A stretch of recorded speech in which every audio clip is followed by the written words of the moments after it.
It's tied up with my high expectations of myself. I've always been a really driven, ambitious person. It came about from a job that I did for about 10 years part-time with the emergency services. Between the ages of 7 and 8, I guess I experienced a whole lot of loss. I've been diagnosed with PTSD. Dealing with anxiety. I realised there was a whole lot of grief that I had to process. Mental health is still quite a taboo subject. People think it's just about sort of just picking yourself up and just getting on with it and doing it. The phrase mental health doesn't mean mental illness. It means maintaining your wellness. I think being a gay man kept me hidden early on in life as well. I've often been the only black person in the room. I'm from El Salvador, and the Latino culture is very community focused. Like, this sense of individualistic identity is not as strong. It was my natural feeling to feel really proud, and I think it's a really Australian thing to kind of squash that. And I noticed that people didn't want to really hear me talk openly about how excited and how proud I was of what I was doing and how cool it was. It's a lot more emotive. It's, you wear your heart on your sleeve. Everyone kind of just, talks over the top of each other. So then to look at, what does a mentally healthy person look like in Australia? Often it's, you are self-sustainable.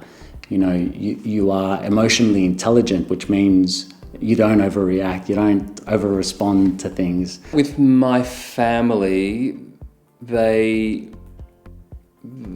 this sense of not wanting to talk about medical things or medical dramas, like it's not a good thing. It's seen as a point of shame. There's a challenge there for someone of a different culture to fit into the standard of what it means to be mentally healthy. I think I actually stayed away from the arts for a long time because I had a very limited version of myself functioning. If I'm doing a piece of theatre, I will always finish it and try to separate myself from what's just happened because it's so extreme. It does heighten things when I'm vulnerable. It does make it seem a little bit more tense at the time. A conversation that I have with a lot of non-white performers is that you just don't know a lot of the time whether, actually why you're there for the role.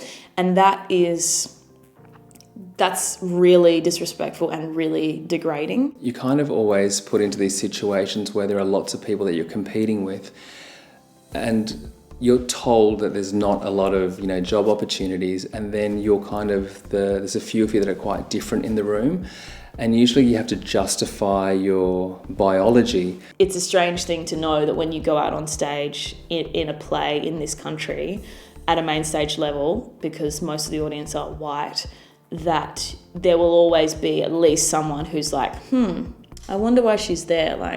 She doesn't look like that part of the family. There's an extra layer where you have to actually know your own skin. And it's really hard for someone that's, Caucasian to truly understand. That's where the anxiety comes in because I spent a lot of time just shutting down emotions in order to survive, which isn't sustainable.